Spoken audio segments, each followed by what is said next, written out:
Amidst the majestic mountains of the ancient East, where the mist dances with the first rays of the sun, stands a temple that holds stories as old as the stones that support it. It is here that our story begins, in a place where silence speaks louder than words, and where every drop of wisdom is preserved like a precious treasure. In this temple lived a Zen master, whose eyes carried the glow of compassion and whose hands, marked by time, told stories of countless teachings. On one particularly special morning, when dew still covered the cherry blossoms in the garden, a young merchant arrived at the temple gates. His shoulders bore not only a beautiful porcelain jar, but also the weight of a life that seemed to lack meaning. The merchant had traveled for days, crossing valleys and rivers, searching for answers to the questions that tormented him. His heart was heavy with a sense of inadequacy that haunted him with every failed business venture, every broken relationship, every unfulfilled dream. The jar he carried was his last valuable possession, a family heirloom that represented everything he still considered perfect in his life. Upon meeting the master in the temple garden, the merchant bowed respectfully and presented his dilemma. He spoke of his relentless pursuit of perfection, of how each failure made him feel less worthy, less complete. The master listened in silence, his face serene like the surface of a lake on a windless day. After a moment of contemplation, the master asked to examine the jar. His experienced hands glided over the porcelain surface, admiring the hand-painted details, the delicate patterns that told their own stories. With a gentle motion, the master lifted the jar against the light of the rising sun and revealed something the merchant had never noticed. A small, almost imperceptible crack ran from the top to the base of the jar. The merchant's heart sank. Even his last symbol of perfection was marred by imperfection. But before he could voice his disappointment, the master made an unusual request. He asked the merchant to fill the jar with water from the river flowing near the temple and bring it back. With heavy steps, the merchant descended to the river. He filled the jar with crystal clear water and began his return to the temple. However, with each step he took, tiny drops escaped through the crack, marking his path with glistening droplets under the morning sun. By the time he reached the master, nearly half of the water had been lost. Shame colored the merchant's face. "Look, master," he said with a trembling voice, "I can't even complete such a simple task. This jar, like me, is inadequate. It is broken, incomplete." The master, however, showed no disappointment. Instead, a gentle smile lit up his face as he sat on a stone in the garden, inviting the merchant to do the same. "My young friend," the master began softly, "you look at this crack and see only loss. But observe the path you have walked." The merchant turned around and, for the first time, noticed something extraordinary.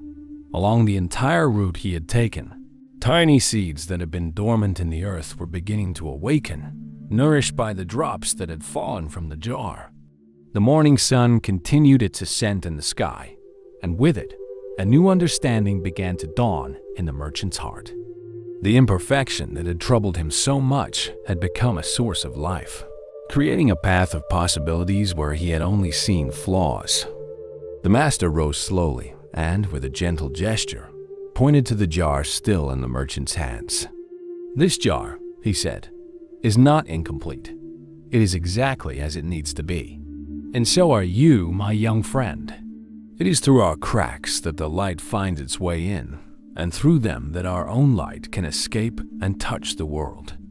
That morning, seated in the temple garden, the merchant began to understand that accepting his incompleteness did not mean giving up on growth, but rather recognizing that his imperfections were gateways to new discoveries.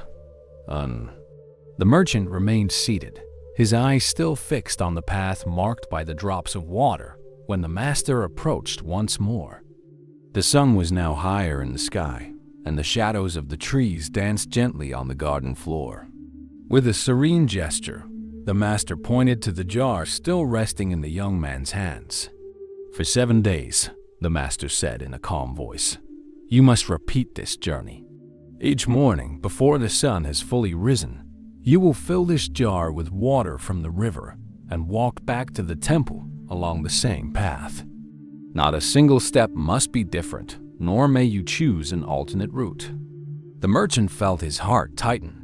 Why should he repeat a task he already knew was impossible to complete perfectly? The idea of watching the water escape day after day, of witnessing his own failure over and over, seemed like a peculiar form of torment. Yet there was something in the master's voice, a quiet certainty in his words, that made him accept the challenge. On the first morning, the merchant walked down to the river with heavy steps of resignation. As he made his way back with the jar full, he counted each drop that fell, each mark of imperfection he left along the path. The second day was no different, except for the fact that he began to notice how the light of the rising sun transformed each drop into a tiny prism, creating fleeting rainbows in the air. By the third day, his legs knew the path so well that his eyes were free to wander.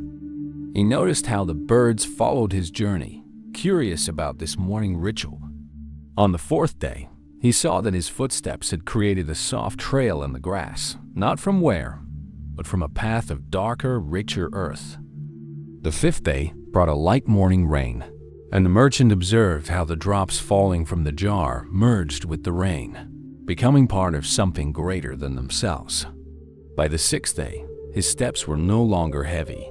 There was a rhythm in his walk, a silent dance between him, the jar, and the path.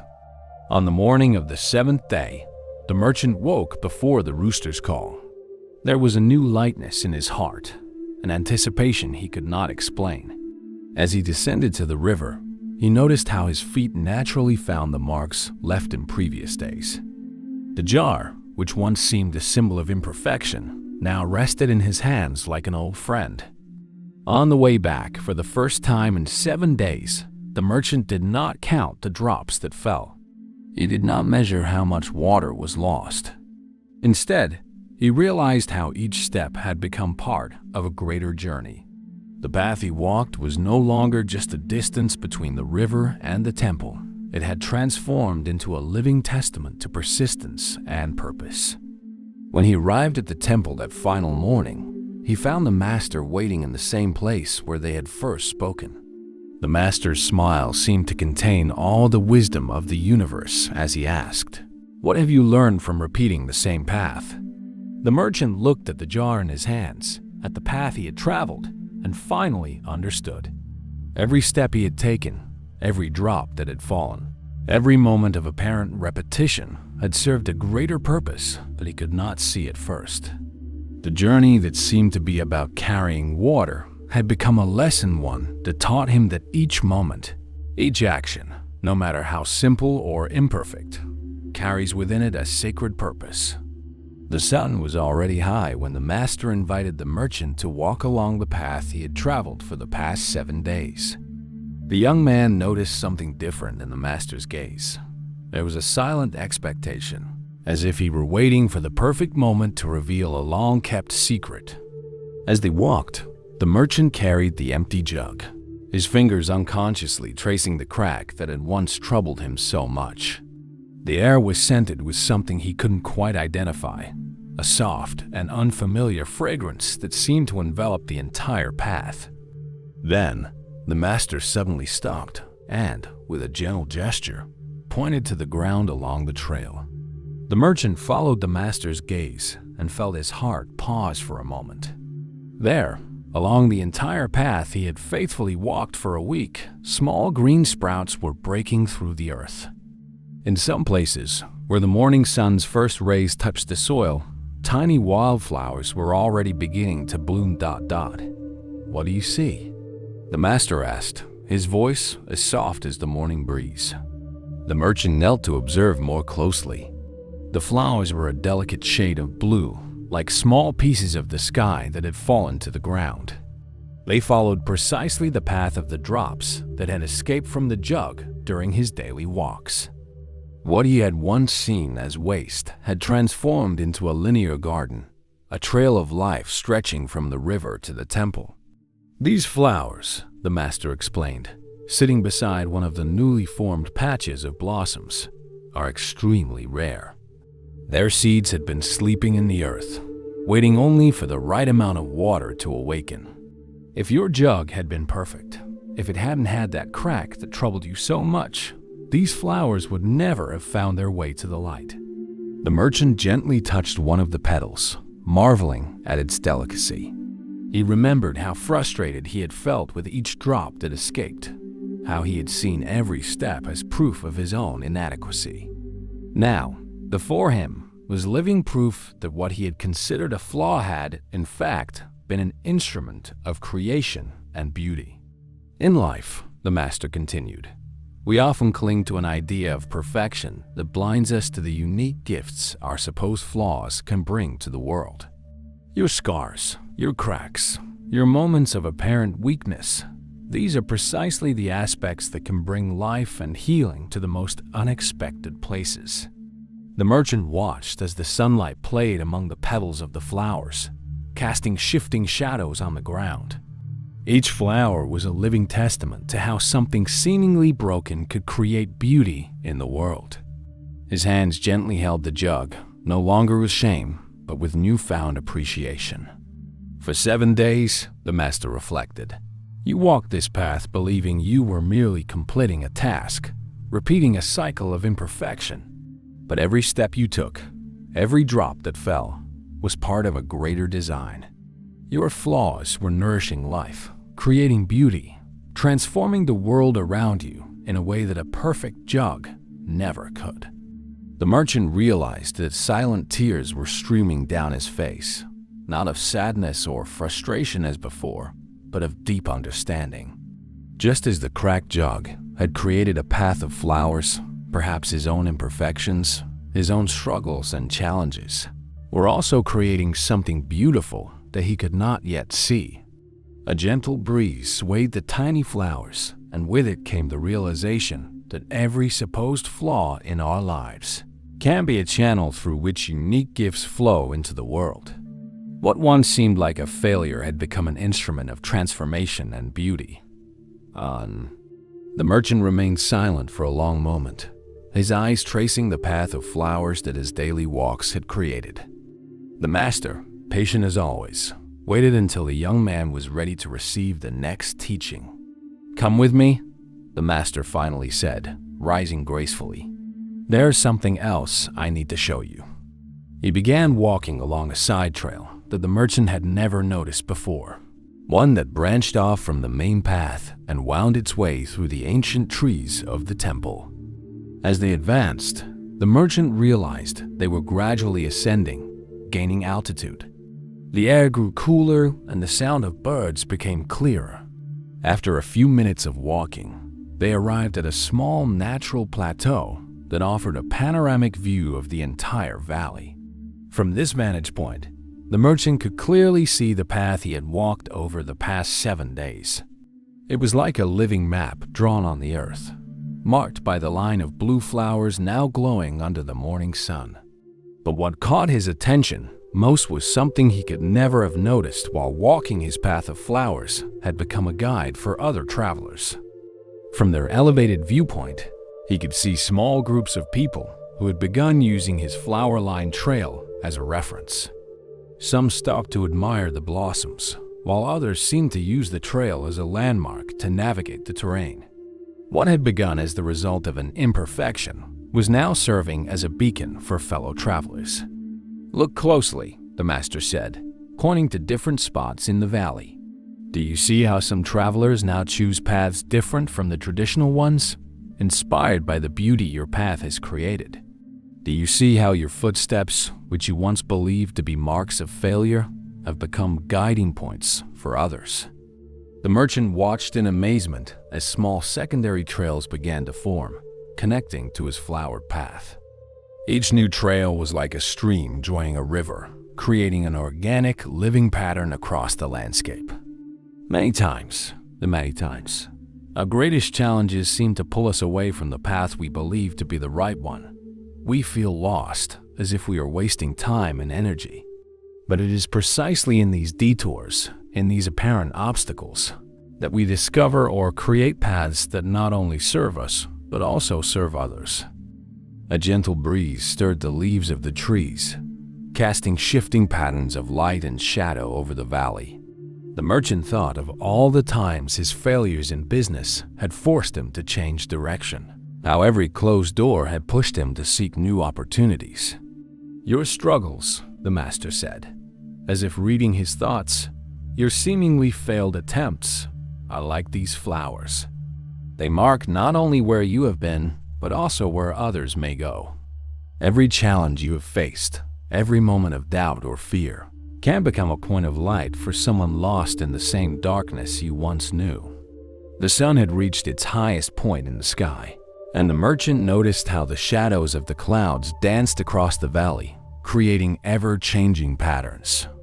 It was as if the landscape itself was showing him how the paths of life are in constant transformation. "Your challenges," the master concluded, "are not obstacles in your path. They are the path. Every difficulty you face holds the potential to create a new way, not only for you, but for all those who will come after you. Just as your cracked jar transformed a simple trail into a path of beauty and guidance, your struggles and challenges can become beacons of hope and possibility for others." The merchant looked once more at the jar in his hands, seeing it now not as a symbol of imperfection, but as an instrument of transformation. His challenges were no longer burdens on his shoulders, but seeds of new beginnings, both for himself and for others. Still on the plateau, gazing down at the valley below, the merchant and the master sat on two flat stones. The sun had begun its descent in the sky, painting the clouds in soft golden hues. The wind carried the fragrance of the flowers that had bloomed along the path marked by the cracked jar.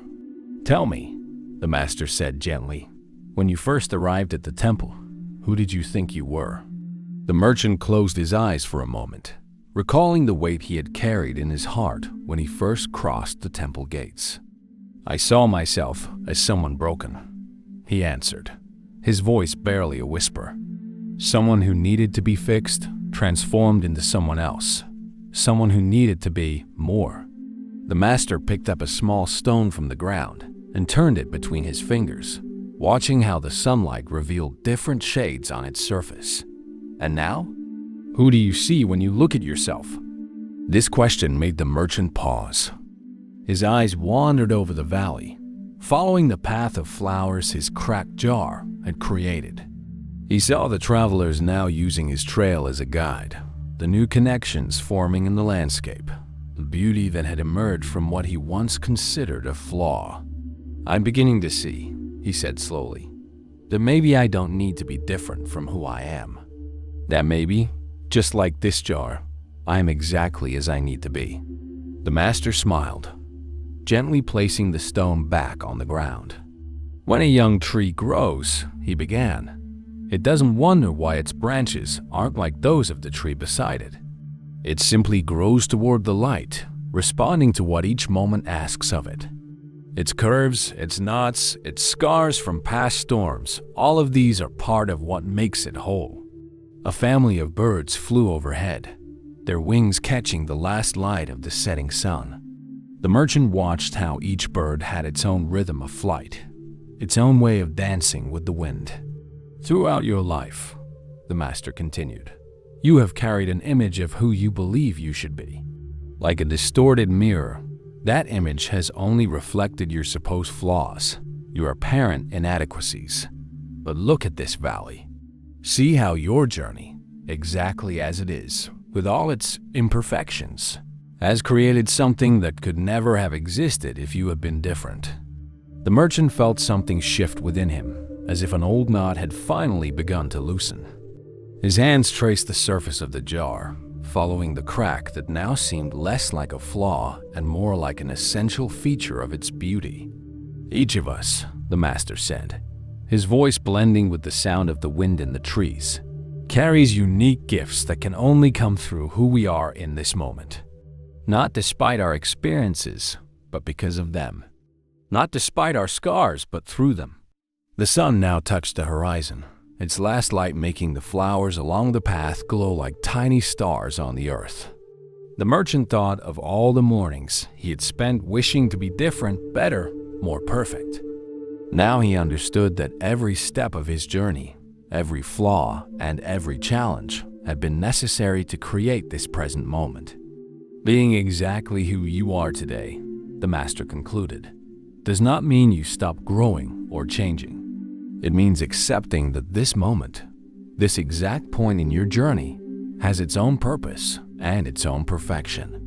Just as this cracked jar has brought life and beauty to the world exactly as it is, so too do you have your own gifts to offer, exactly as you are. Silent tears ran down the merchant's face, but this time they were tears of liberation. For the first time in his life, he felt that he didn't need to be anything other than what he already was. Like the jar in his hands, he was whole in his incompleteness, perfect in his imperfection. Odd. The sky was already painted with the first stars when the master and the merchant began their descent from the plateau. The night air was cool, and the silver light of the rising moon gently illuminated the path of flowers, which now seemed to glow with a mysterious light of their own. Tomorrow, the master said, before the sun rises, you must take one final journey with your jar. The merchant nodded, sensing that something significant was about to happen. That night, for the first time in many years, he slept peacefully, the cracked jar resting quietly beside his bed. Before the first rays of sunlight touched the horizon, he was already awake. With the jar in his hands, he made his way to the river one last time. As he walked, he noticed how everything looked different in the soft light of dawn. The shadows were longer, the sound sharper, and every detail of the path seemed filled with meaning. Upon reaching the river, he filled the jar with water as he had done so many times before. But this time, instead of counting the drops that fell or worrying about the water he lost, he focused on how each drop sparkled like a diamond in the growing light of day. The master was waiting for him in the same place where they had first met. But now, around him, dozens of small lanterns had been lit, forming a circle of soft light. Each dawn, the master began, brings with it the possibility of seeing the world and ourselves with new eyes. The sun does not rise thinking about how it shone yesterday, nor does it worry about how it will shine tomorrow. It simply shines, fully present in its purpose. The merchant placed the jar in the center of the lantern circle. The water that remained inside reflected the small lights, creating a kaleidoscope of colors and shadows. Your journey with this jar, the master continued, was not just about accepting imperfections or finding beauty in flaws. It was about understanding that each new day offers us the chance to transform our perspective. The jar has not changed during these days. The only thing that changed was the way you saw it, and through it, the way you saw yourself. The sun began to rise on the horizon, and its first rays passed through the cracked jar, casting a pattern of light and water on the temple ground. It was as if the jar itself was telling its story through the light. Take this understanding with you, the master said, his voice gentle yet firm. Every morning is a new opportunity not only to see the world differently, but to realize that our so-called flaws may be exactly what the world needs. Just as this cracked jar brought life and beauty to a barren path, our own cracks can be channels through which light enters and through which we can illuminate the path for others. With these words, the master took the jar and handed it back to the merchant. This is the true message of our story. There is nothing within us that needs to be fixed. Our imperfections are not obstacles to be overcome, but unique gifts waiting to be discovered. Each dawn brings us the chance to see this with greater clarity. The merchant held the jar up to the rising sun, watching how the light danced through the crack.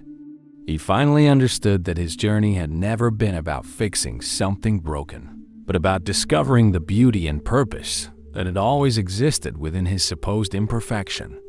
And so, as the new day was born, the merchant grasped the deepest lesson of his journey, that we are all like this cracked jar, imperfect yet whole, broken yet beautiful, and exactly as we need to be to fulfill our unique purpose in the world. Each dawn is a reminder of this truth, a new opportunity to see the beauty in our cracks and to allow our inner light to shine through them, illuminating not only our own path, but also the path for those who will come after you.